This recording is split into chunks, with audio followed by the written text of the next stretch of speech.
Who is this that obscures my plans with words without knowledge? Brace yourself like a man. I will question you, and you shall answer me.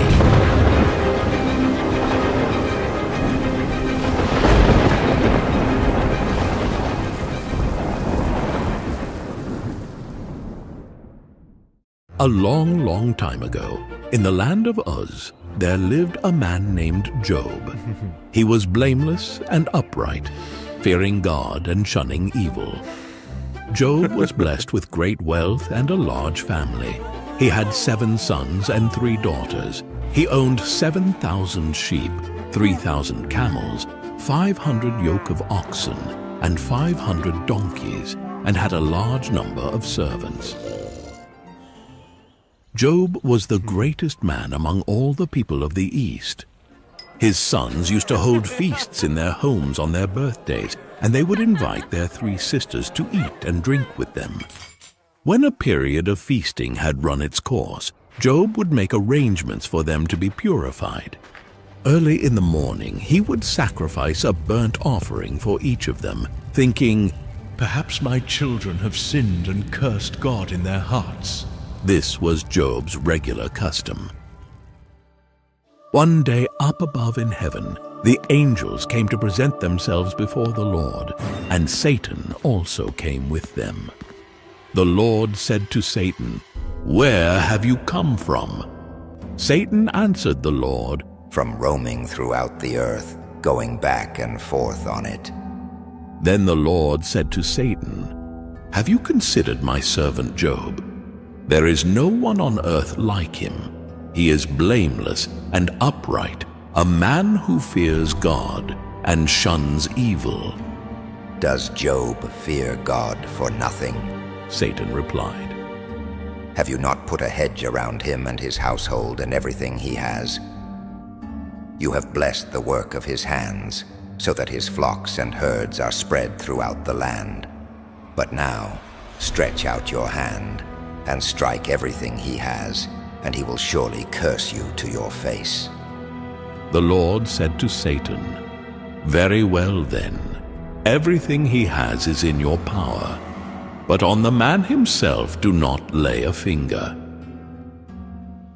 One day, while Job was in his home, a messenger came to him and said, "The oxen were plowing and the donkeys were grazing nearby, when suddenly the Sabaeans attacked and made off with them. They put the servants to the sword, and I am the only one who has escaped to tell you." While he was still speaking, another messenger came and said, "The fire of God fell from the heavens and burned up the sheep and the servants, and I am the only one who has escaped to tell you." While he was still speaking, another messenger came and said, "The Chaldeans formed 3 raiding parties and swept down on your camels and made off with them. They put the servants to the sword, and I am the only one who has escaped to tell you." While he was still speaking, yet another messenger came and said, "Your sons and daughters were feasting and drinking wine at the oldest brother's house, when suddenly a mighty wind swept in from the desert and struck the 4 corners of the house. It collapsed on them, and they are dead, and I am the only one who has escaped to tell you." At this, Job got up and tore his robe and shaved his head. Then he fell to the ground in worship and said, "Naked I came from my mother's womb, and naked I will depart. The Lord gave, and the Lord has taken away. May the name of the Lord be praised." In all this, Job did not sin by charging God with wrongdoing.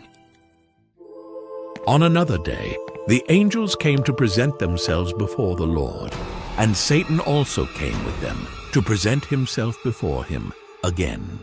And the Lord said to Satan, "Where have you come from?" Satan answered the Lord, "From roaming throughout the earth, going back and forth on it." Then the Lord said to Satan, "Have you considered my servant Job? There is no one on earth like him. He is blameless and upright, a man who fears God and shuns evil. And he still maintains his integrity, though you incited me against him to ruin him without any reason." "Skin for skin, Satan replied. A man will give all he has for his own life, but now stretch out your hand and strike his flesh and bones, and he will surely curse you to your face. The Lord said to Satan, Very well then, he is in your hands, but you must spare his life. So Satan went out from the presence of the Lord and afflicted Job with painful sores from the soles of his feet to the crown of his head. Job took a piece of broken pottery and scraped himself with it as he sat among the ashes. His wife said to him, Are you still maintaining your integrity? Curse God and die! He replied, You are talking like a foolish woman. Shall we accept good from God and not trouble? In all this, Job did not sin in what he said.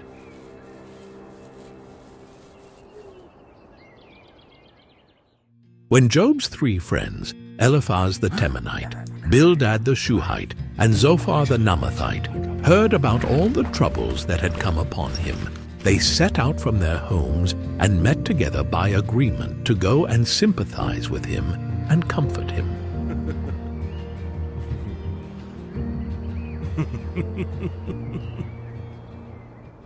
When they saw him from a distance, they could hardly recognize him. They began to weep aloud, and they tore their robes and sprinkled dust on their heads. Then they sat on the ground with him for 7 days and 7 nights. No one said a word to him because they saw how great his suffering was. After this, Job opened his mouth and cursed the day of his birth. He said, May the day of my birth perish, and the night that said, A boy is conceived. That day, may it turn to darkness. May God above not care about it. May no light shine on it.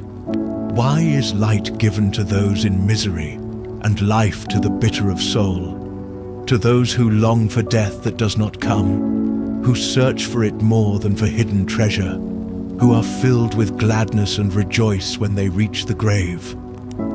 Why is life given to a man whose way is hidden, whom God has hedged in? His friends, distressed by his lament, began to speak. Eliphaz spoke first. Job, the innocent prosper. Your suffering suggests sin. Then Bildad said, If you're upright, then God will restore you. Zophar then said, You talk too much. Repent, and God will lift you. But Job maintained his innocence. I am blameless. Why must I suffer? My heart is pure. Their debate went on for several rounds, with Job defending his integrity and expressing his anguish. Despite his intense suffering and the accusations of his friends, Job continued to express his faith in God. He said, Though he slay me, yet will I hope in him. I will surely defend my ways to his face. Indeed, this will turn out for my deliverance, for no godless person would dare come before him. I know that my Redeemer lives, and that in the end he will stand on the earth. And after my skin has been destroyed, yet in my flesh I will see God. I myself will see him with my own eyes, I and not another. How my heart yearns within me. Then a powerful storm formed, with dark clouds swirling and lightning flashing. Job, standing in the midst of the storm, felt the raw power of nature as the voice of the Lord thundered from within the whirlwind. Finally, the Lord spoke to Job out of the storm. He said, Who is this that obscures my plans with words without knowledge? Brace yourself like a man. I will question you, and you shall answer me. Where were you when I laid the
raging river does not alarm it. It is secure, though the Jordan should surge against its mouth.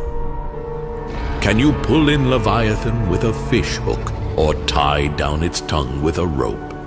Can you put a cord through its nose, or pierce its jaw with a hook? Will it keep begging you for mercy? Will it speak to you with gentle words? Will it make an agreement with you for you to take it as your slave for life? Can you make a pet of it like a bird, or put it on a leash for the young women in your house? Will traders barter for it? Will they divide it up among the merchants?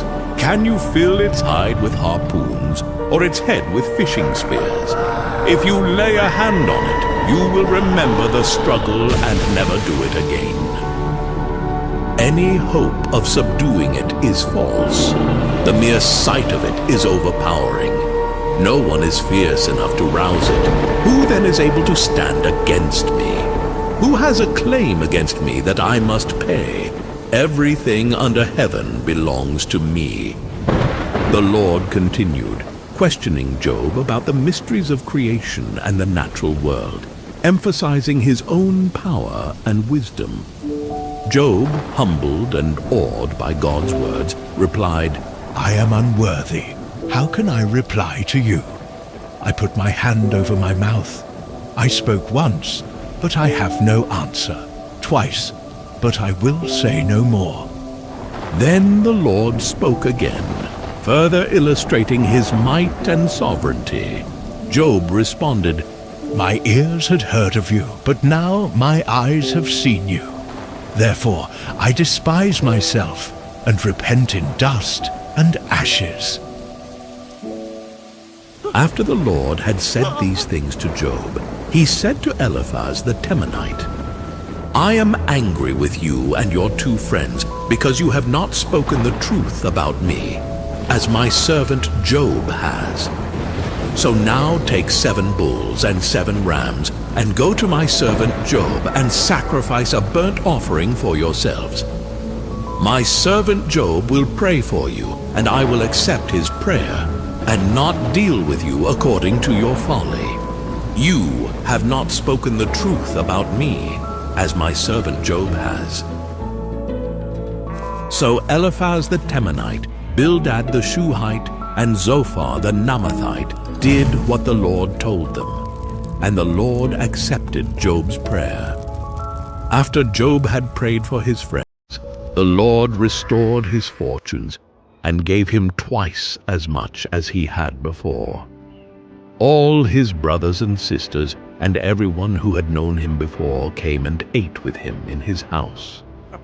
They comforted and consoled him over all the trouble the Lord had brought on him, and each one gave him a piece of silver and a gold ring. The Lord blessed the latter part of Job's life more than the former part. He had 14,000 sheep, 6,000 camels, 1,000 yoke of oxen, and 1,000 donkeys. And he also had 7 sons and 3 daughters. The first daughter he named Jemimah, the second Keziah, and the third Keren-Happuch. Nowhere in all the land were there found women as beautiful as Job's daughters, and their father granted them an inheritance along with their brothers. After this, Job lived 140 years. He saw his children and their children to the 4th generation. And so Job died, an old man and full of years. The life of Job is a powerful testament to enduring faith and divine sovereignty. Through his immense suffering and ultimate restoration, we learn about the complexities of human suffering, the importance of unwavering faith, and the mysteries of God's purposes. Job's story encourages us to trust in God, even when we do not understand our circumstances.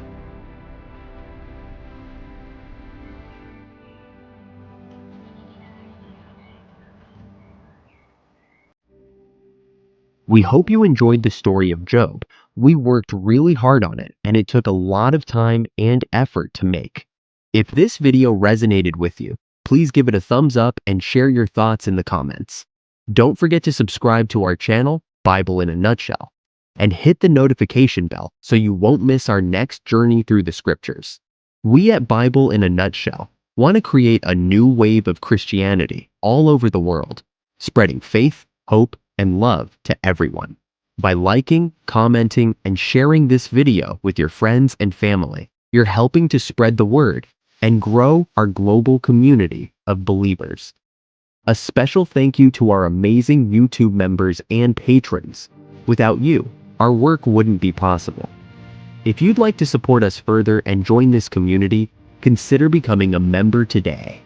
Together, we're sharing the wisdom of the Bible. God bless, and we'll see you in the next video.